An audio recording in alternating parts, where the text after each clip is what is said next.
Ingliz tilidagi you so'zi aslida san degani emas, balki siz degan ekanligini rostini ayting, necha yoshingizda bildingiz? Mana qarang, o'zbek tili grammatikasida bizda siz va sen kishilik olmoshlari mavjud, to'g'rimi? Sanni biz o'zimizga yaqin bo'lgan insonga nisbatan ishlatamiz yoki bizdan kichkina yoshlilarga, sizni esa biz bilmagan insonlarimizga yoki bizdan katta yosh bo'lgan insonlarga nisbatan ishlatib ketamiz. Lekin nega bizga odamlar you ni san deb o'rgatishgan? Chunki aslida bunday emas.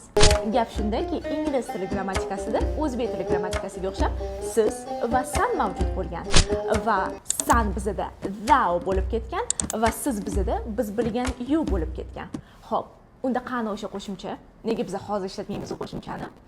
Gap shundaki, inglizlar uchun thou qo'shimchasi juda ham qo'pol va agressiv kishilik olmoshiga aylangan va inglizlar yig'ilib o'sha thou qo'shimchasini olib tashlaymiz deb va endi hammaga nisbatan biz siz deb murojaat qilamiz deb kelishishgan va shundan beri biz hammaga nisbatan siz deb murojaat qilamiz. Ya'ni you kishilik olmoshini ishlatib ketamiz.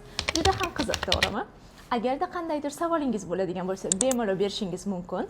Agarda video yoqqan bo'lsa, like va obuna bo'lishni unutmang va har doimgidek ingliz tilini sifatli o'rganib yuring.